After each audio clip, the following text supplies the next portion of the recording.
Good news folks, because I finally know with 100% certainty what Panasonic will announce on June the 5th, so in 2 days from now.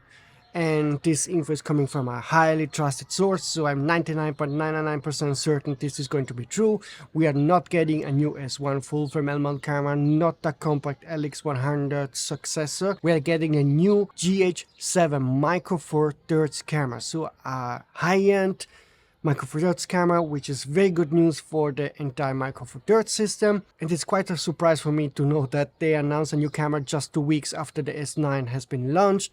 Kind of unusual for Panasonic to do so, but yeah, that's what they decided to do. And the trusted source didn't share any specs of the camera yet, so all I can say with 99.9% certainty is that we're getting this camera. About the specs, I still don't have a confirmation, although I think the specs I shared in my previous video now they sound really reasonable and likely to be true, so I give it a fair chance those specs are going to be true.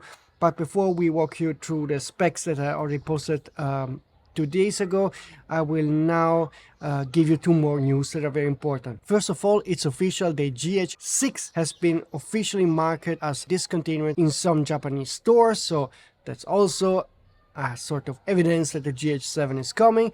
Moreover, That's Phrase writes that he spoke to a Lumix rep at the NAB show and they said Panasonic is announcing something at Cinegear aimed at a high-end cinematographer and that it would hint at what's happening with the Varicam line. Interested to see what happens next. The Cinegear kicks off on June the 7th, so makes perfect sense that we're getting this new camera before that, and this is going to be the GH7.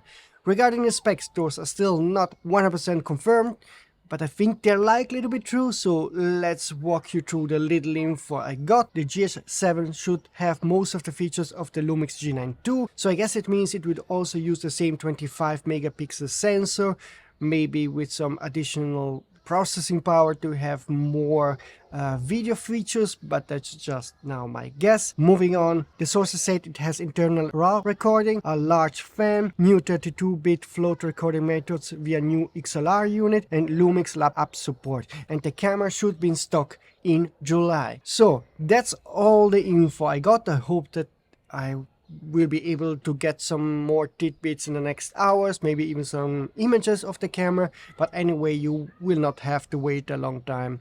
In 48 hours exactly, this camera will be officially announced, and I think it's great news for the Micr Four Thirds system. We really need more new cameras to keep the system alive. Some people ask me if there will be a new Micr Four Thirds lens. I have no info about that. I think it would be about time. As you know, lens announcements are even more rare than camera announcements in Micr Four Thirds system. And I hope that also down the road there will be a sort of Micr Four Thirds S9 camera, so a much more compact camera for the influencers and vloggers that is priced probably under $1,000. I think it would sell well. It wouldn't have sold well 5 years ago, but maybe now with the younger generation of creators that want to step up from the smartphone and use a more advanced camera to get a different kind of quality, maybe that camera would sell.